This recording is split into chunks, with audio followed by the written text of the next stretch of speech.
Hi అండి, నేను మీ Lakshmi village ఫుడ్స్కి స్వాగతం. ఎలా ఉన్నారు? బాగున్నారా? నేనైతే బాగున్నానండి.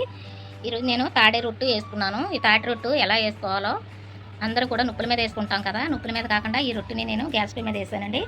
చాలామందికి మరి పొయ్యిలు ఉండవు కదా, అందరికీ అందుబాటులో పొయ్యిలు ఉండవు కాబట్టి గ్యాస్ మీద వేసుకుంటే ఎలా వస్తుందో అనేది నేను వేసి చూపించాలని చెప్పి చేశానండి. అది తొందరగా ఉండి నేను మీకు తిరిగి చూపించలేకపోయాను. తీసేసాం, అప్పుడే సగం తినేసామండి, అయిపోయింది. ఈ స్మెల్కే తట్టుకోలేక త్వరగా తినేయాలనిపించింది అనమాట. ఇది ఎంత టేస్టీగా ఎంత రుచిగా ఎలా వచ్చిందో. ఈ కేక్ ఉంటుంది చూసారా, అలా ఉందనమాట. దీనికి తాటి రొట్టు అనేదాని బదులు తాటి కేక్ అంటే ఇంకా బాగుంటుంది అనుకుంటా, అంత బాగుంటుంది అనమాట. అలానే ఉంటుంది ఇది, సేమ్ అంతేనండి. చూడండి, అసలు మాడైనా మాడలేదు, చాలా అంటే చాలా బాగా వచ్చింది. చిమ్లో పెట్టి అస్సలు మంట ఎక్కువ పెట్టకుండా చిమ్లో పెట్టి ఉడికించుకుంటే ఇలా వస్తుందండి. ఇంత నీట్గా ఉంటుంది అనమాట. ఎటు చూసినా కూడా మాడటం అనేది లేదు. చాలా అంటే చాలా బాగా వచ్చింది. మీరు కూడా గ్యాస్ పొయ్యి మీద నమ్మకంగా వేసుకోవచ్చండి.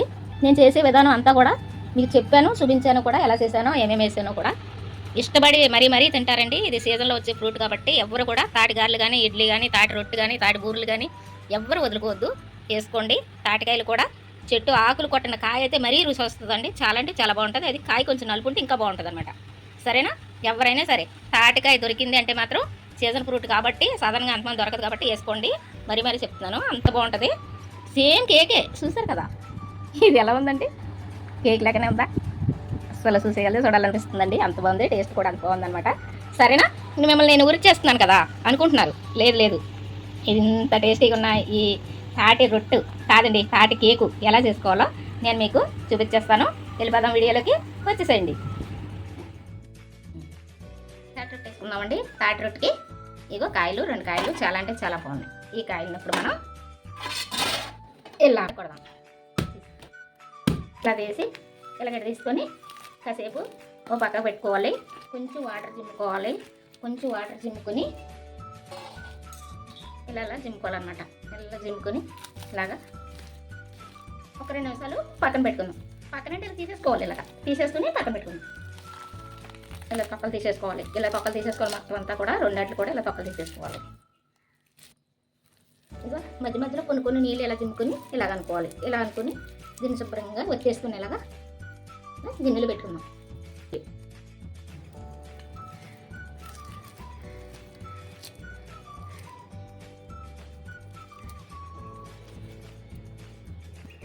అంతే అండి, ఇలాగా మొత్తం అంతా కూడా ఇలా తీసేసుకోవాలి. ఇలా తీసేసుకున్న తర్వాత నీళ్ళు అయ్యి కొంచెం అలా లైట్గా అద్దుకోవాలి. నీళ్ళు లైట్గా అద్దుకుని ఇది ఇలా పెట్టుకోవాలన్నమాట.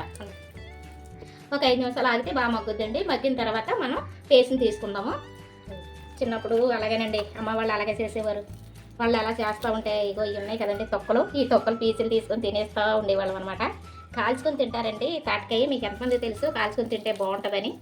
మీకు ఎవరికైనా తెలిస్తే కామెంట్ చేయండి. అసలు ఇది సీజన్లో వచ్చే ఫ్రూట్ అండి. ఇది అంతమానం రాదు, ఒక్కో సీజన్లో ఒక్కో ఫ్రూట్ వస్తుంది కదా. అలాగే ఈ తాటి పండు అంటారు, తాటికాయ అంటారు అనమాట దీన్ని. అండి మీకు ఎవరికైనా తెలుసా? తాటికాయ చాలా మందికి దొరకదండి. టౌన్లోనైతే కొనుక్కోవాలి, మన పల్లెటూరులో అయితే పొలాల్లో ఉంటా దొరుకుతాయి అనమాట. ఇలా ఎర్రగా ఉన్న పండు తీసుకోవాలండి. తీసుకుంటే చక్కగా మనకి ఈ పేస్ట్ చూసారా, పేస్ట్ అయితే చాలా పేస్ట్ వస్తుందండి, చాలా బాగుంది. సరే చూద్దామండి. తీసుకున్న తర్వాత ఇలా తీసుకొని తింటే ఇవి ఉంటాయి కదండి, ఎంత బాగుంటుందోనండి తింటే. ఇలాగ అమ్మ వాళ్ళు చేసినప్పుడు చుట్టూరు ఈగలు మూగినట్టు మూగేసేవాళ్ళం ఈ తీసిమ్మని. ఈ అసలు తీసుకుని ఇలా పెట్టుకొని తింటే ఉంటుందండి. ఇది పొక్కున పెట్టుకుని తింటే నెవలి చాలా బాగుంటుందండి, అంత టేస్ట్గా ఉంటుంది అనమాట. నేను తింటాను. ఇదిగోండి, దీనికి ఇలా పెద్ద బెజ్జాలు ఉంటాయి కదా, ఈ పెద్ద బెజ్జాలు అన్నమాట. అలా తీసుకుంటే ఈజీగా వచ్చేస్తుంది అనమాట. చూసారు కదా, అదిగో గుజ్జు అలా వస్తుంది, ఈజీగా వచ్చేస్తుంది. తర్వాత మొత్తం అంతా తీసిన తర్వాత మీకు చూపిస్తుందండి. మొత్తం ఇంకా దీంతో తీసాను అనమాట. ఈ పెద్దవి ఉన్నాయి కదా బెజ్జాలు, దీంతో తీసాను. చాలా ఈజీగా ఉంటుంది. ఇది ఎవరి దగ్గర ఉంటే అలా తీసుకోండి దీంతో. లేదంటే కనుక జల్లెడి ఉంటుంది కదా, బియ్యం జల్లించుకుని నూకలు జల్లించుకుంటారు జల్లెడి, ఆ జల్లెడితో తీసుకోవచ్చు. లేదంటే ఒక గిన్నెతో అయినా తీసుకోవచ్చు అనమాట. సరేనా? ఇది కలుపుతానండి పిండి, మీరు చూద్దరు కానీ నూక కలుపుతాను చూద్దరు కానీ. సుజీ రవ్వ ఇది ఈ ప్యాకెట్, కేజీ ప్యాకెట్. ఇది ఎంత పడుతుందో చూసి వేసుకుందాం.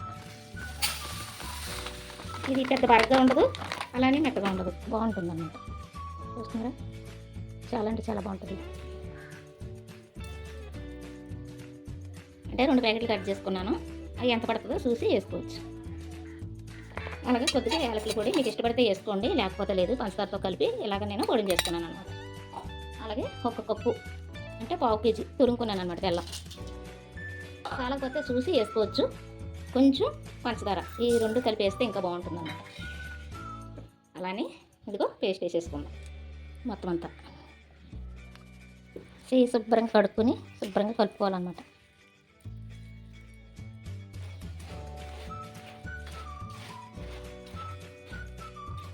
ఇది జోరైంది, కొద్దిగా సార్లేదన్నమాట. కలిపేసుకున్నాం. ఇది నూక ఉంది కదా, ఇంకో ప్యాకెట్ కట్ చేసుకున్నాం కదా, వేసుకున్నాం.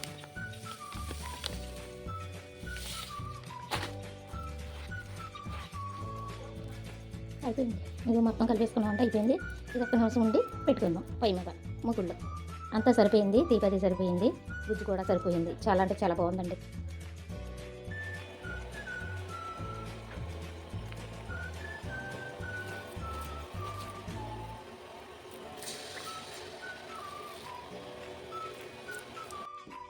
అయిపోయింది. ఇలాగా నూనె కూడా పైన కూడా ఇలాగా నూనె రాసుకుని దీని మీద ఆకులకు కూడా నూనె రాసి, ఆకులు ఆనబాకులు ఉన్నా బీరాకులు ఉన్నా వేసుకోవచ్చు అన్నమాట. గుమ్మడాకులు ఉన్న ఆకుకి ఇలాగ ఆయిల్ పాముకొని వేసుకోవాలి. ఇలా వేసుకుంటే మంట సిమ్లో పెట్టుకుంటే బాగుంటుంది అనమాట. లోపల నుంచి సిమ్లో నుంచి సన్న మంట మీద ఉడుకుతుంది అనమాట. ఇదివరకు అయితే మనకి పొయ్యి మీద పెట్టుకునే వాళ్ళం, నువ్వులు ఉండేవి పొయ్యి మీద పెట్టుకునే వాళ్ళం అనమాట. ఇలాగా దీనికి సరిపడగా మూత పెట్టేసుకుంటే ఆవిరి అనేది బయటకు వెళ్ళదు, లోపలే బాగా మగ్గుద్ది.